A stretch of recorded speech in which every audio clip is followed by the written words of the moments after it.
Now back to that breaking news. We've got some live pictures right now from Southwest Charlotte where we're hearing from the chief of the CMPD force about a shooting this morning.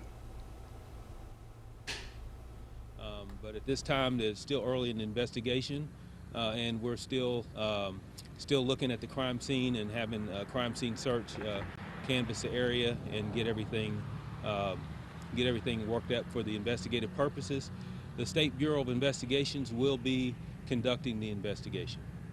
So I'll take any questions that you have. So the person who was shot was the one who was armed with a gun? Still early in the investigation, don't know that yet. We are assuming that's the case, but as we go through and interview that individual, we'll be able to find out more information about who the officer actually encountered when he got to the scene.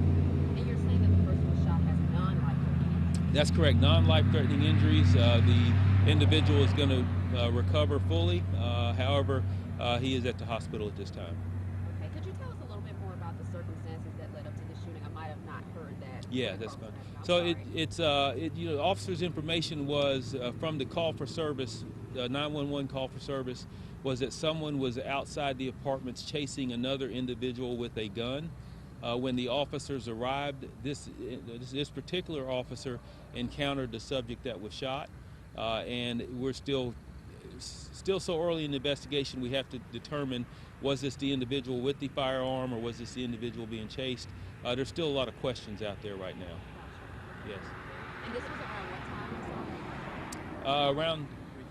It's around 3:20 a.m. 3:20. Okay. Yes. Thank you. It's hard to see from this angle, but where did the shooting happen? Did it happen in the parking lot behind this building? It happened along the side of one of the buildings here, and we have some. One of the reasons why that we're taking our time with the evidence search is there are some bushes and some shrubbery that has to be gone through, and we're still looking for evidence as we process the scene. You've been able to find any witnesses in the area?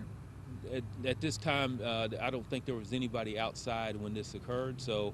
But we will be canvassing the apartment complex and making sure if someone did see anything or did hear anything, we would like to know about it, and we encourage people to, if they do know anything about this investigation, to come forward and speak with the officers. We know sometimes you do your own internal investigation. Tell us why CPI is involved. State Bureau of Investigations involved in officer-involved shootings where we actually discharge a firearm and shoot someone. We do our own internal investigation to make sure that policy and directives were followed by the officer, and that's strictly internal, that we determine whether the officer followed policy or not.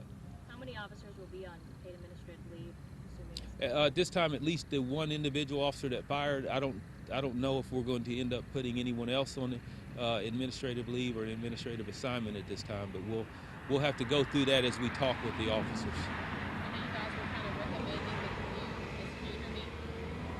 I'm sorry, I couldn't hear that. Step up a little bit. Yeah. So I know you guys were saying, if people normally commute down this road, you guys were kind of telling them about alternate routes.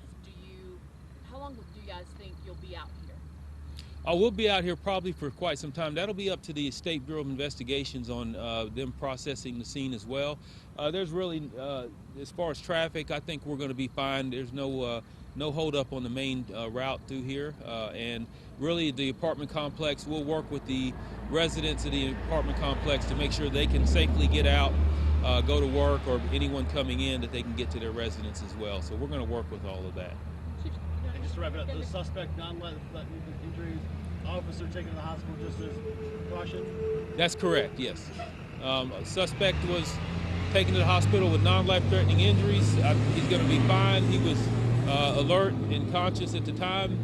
The officer was just precautionary to go to the hospital, and he'll be setting up an interview with the State Bureau of Investigations at some point, and we'll start the investigation internally as well.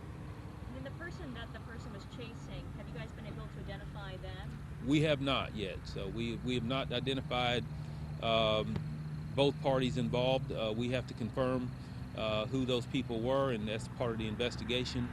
That's going to be something that the State Bureau of Investigations will be looking into. But they remained here on scene, like you're not looking for them? Don't know if they are here on the scene. We did not encounter another individual that was being chased or was chasing. So we still have to work through all of that. Okay, so the person that officers encountered was the person with the gun and not the person that was running away. So the person the officer encountered, it's too early to tell if he was either one. We are going to, as we go through and the SBI works through that investigation, part of that investigation is going to determine whether that individual had either anything to do with it, or was the suspect with the gun, or was the person being chased. I can't confirm any of that right now.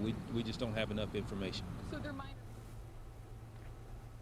And you've been listening to Chief Johnny Jennings recap exactly what has happened. And as the case usually with breaking news, there's some conflicting information about what happens, but it sounds like at least we know 911 call. Police came out for that, for a person chasing another person with a gun.